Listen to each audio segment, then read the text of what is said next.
Good afternoon and warm greetings from the prestigious Velour Institute of Technology. Today is May 4th, 2024, and today is Saturday. I am Farzaneh Haratian, an associate professor at VIT University in India, and today we gather with dear colleagues, friends, students, and other guests in order to celebrate the literary accomplishment of our dear colleague, Dr. Kanadashan. His pen name is Jivanian. His pen name is Jivanian, and his literary accomplishment, the title of his book is The Prophecy of My Heart. It's a collection of poems. His anthology is thought-provoking and inspiring. When I was going through his poem, I found something very unique about his writings and the content of the book, and I was thinking that the title, The Prophecy of My Heart, is very much fitting to the content within, and it is a fitting actually representation because the way he expressed himself and conveyed his ideology, his philosophy of life, to me was very unique in terms of the authenticity, originality, and it was much genuine. That's why I found it very much pleasant and admired him. I met Dr. Kanadashan, I think, twice. The first encounter was in Pondicherry when I was invited at the conference for, I think, as a keynote speaker to talk about discourse analysis. And the second encounter was when I was invited to Tiruvalluvar University to deliver a lecture. And these two encounters had a kind of deliberate impact on me. And I am looking forward for other opportunities to meet him and to learn from his wisdom and insights. And his poems are mostly sharing his passion and his desire to protect this Tamil Nadu, I mean this region that I have been living here for several months when I started my job here. I found that he is so much passionate about Tamil language, about Tamil culture, about the spirituality and religion.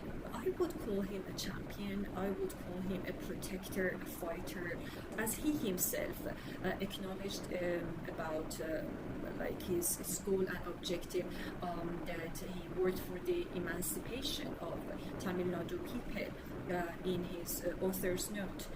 So what I can say about him is that it's truly inspiring to people, the way that he has been taking care of the culture and protecting it, this legacy, this heritage of Tamil Nadu.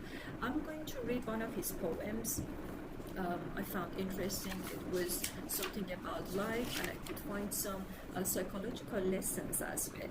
The title is Betterment is Betterment. Betterment is always betterment, because only when life seems bitter, the truth of life emerges. How bitter medicine is the best medicine for disease. That is how bitterness always leads our lives. If you give medicine to a small child, he feels the bitterness on his tongue. He thinks about his parents, that they are trying to kill him, but after reaching maturity, he knows it as ignorance.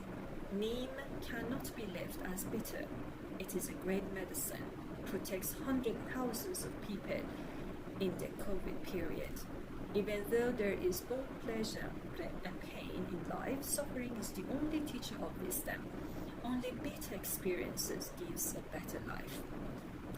I found this poem insightful for the wisdom it is sharing, and the lesson here, the message here is, I think it aligns with many historical, philosophical, religious and spiritual traditions regarding the adversity. The adversity can be a teacher, can teach us a lot about life, and so we cannot see it as a punishment, but we can see it as as a launching pad for progress, for growth, for learning, and it is very much inevitable. It's everywhere. It's global. It's not only for Indian people.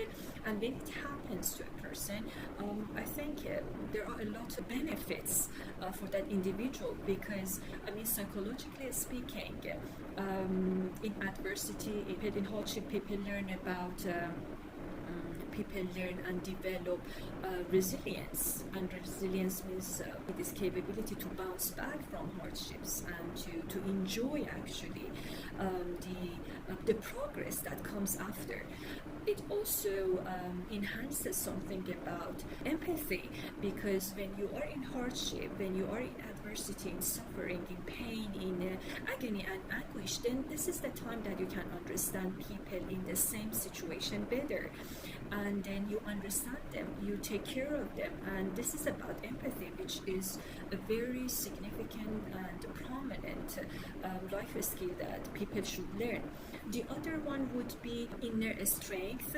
You become stronger, face other hardships of any sort, and self-efficacy, because in hardships you can evaluate, you can assess your capability in how you deal with and you handle, you manage yourself when you are so low, when you're down, when you are facing some demanding and challenging episodes of life and events and situations. So psychologically speaking, hardships, adversities are not bitter at all. There is some sweetness hidden, and this bitterness is a disguise for sweetness, and then the promising positive outcomes out of it. I don't want to talk a lot, and I want to give the other great people who are attending this session, somebody like my dear colleague, Professor T. Marks, always learn a lot from him and his modest stage. I feel that I have been blessed so much for being here, for knowing these people and learning a lot from them. God bless you all. Thank you very much. Have a nice day.